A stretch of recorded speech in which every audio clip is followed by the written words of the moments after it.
Hey everybody, welcome to another episode of Business Brews Atlanta. We're at Pond City Market, awesome Friday afternoon. I'm here with Morgan J Ingram, the Director of Sales. Evolution. Hey. I was so close. You were close. Two E's. Director of Sales Execution and Evolution. Yeah. I'm here with Morgan J Ingram, Director of Sales Execution and Evolution at JB Sales. Let's get going. Yeah. What's up, dude? How you doing? I'm doing great. I'm glad to have you here. Yeah, I'm happy to be here. My day-to-day is that I train clients globally. Most notable are Salesforce, Zoom, Google. You probably use those on a daily basis, I hope, right? And so I've trained them on how to build their top of the funnel. And then I also have a podcast called the One Up Formula Podcast, where I focus on elevating people's growth and helping them become better as a whole. And I consistently post content on LinkedIn so that people can grow in their sales career, and then also holistically as a person as well, so that we can continuously one-up them. So it's been a fantastic journey so far. What are some of the, and I'm sure you've got plenty, you got any scrappy sales stories, or where you had to power through difficult prospects, kind of get creative? Anything you can share? There's always some scrappy thing that you have to do, right? So I would say this. I actually have a question for you before we get into that, because you mentioned authentic. Yeah. Because I actually want to go there, and it will go into the story. Yeah. How do you cipher through on your LinkedIn feed who is authentic and who's not? Do you have a checklist? I feel like I've got a pretty good bullshit meter. Yeah. And can we cuss on this? This is your show. Yeah, it's our show.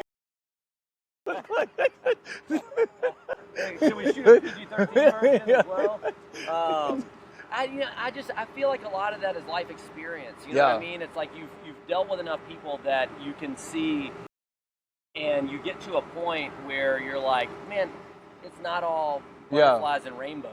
And when somebody's just on there talking about all the good stuff, you're like, nobody has that much good stuff all the time. They're just pushing down the bad, right? And so I feel like some of that is, and maybe that is just maturity in general. As you grow older, you're able to more clearly identify what's real and what's not. Yeah, that makes a ton of sense. You're able to cipher through. Yeah, 100%. No, that makes sense. So this was very similar to being authentic and then be able to cipher through things. So there was a deal I was working on, and one of the bigger deals and opportunities from a training standpoint that I've had so far in my career. And I originally had cold called the person to get into the account. And I had a good conversation, but I realized it wasn't going anywhere. And so one of the things I used to do a lot when deals weren't going anywhere, and it could be a big deal, is I would go to the office. Either I would get an invite or I would show up unannounced. Right? So it was here in Atlanta. I was like, all right, this person, I had a conversation with them. They said they're interested in the program, but they weren't getting me in front of the decision makers, and wasn't going anywhere. It was stalling out, and they kept pushing me. They said new people are coming in and all that stuff. And I was like, all right. So then I was like, I remember emailing them being like, hey, because I was traveling a lot for training. I was like, I'm in town this whole week. Is there any possibility that I can get you and all your leaders to get in a room for 30 minutes? I'll tell you exactly what this training's about, and I can get a yes or no at the end of this to figure out what's going on, right? And they were like, yeah, that sounds good, right? So I show up to the office, prepared. I'm in there, right? Doing all the conversations, and it went really well, right? And then they said yes, right? But then, right, 2 weeks later, they're like, we got to push this out 3 months.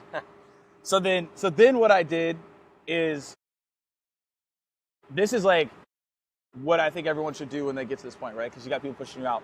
So I remember going to each person and making a personalized video for them. Yeah. So sometime I did it over their profile.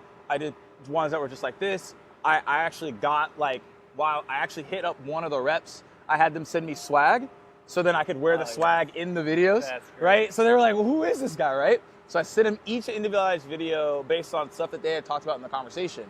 And then from there, they responded. We got back on a call, agreed on what we wanted to do. And so one of the pilots was in Atlanta, and that's where it started, and then they liked it, and then it went global.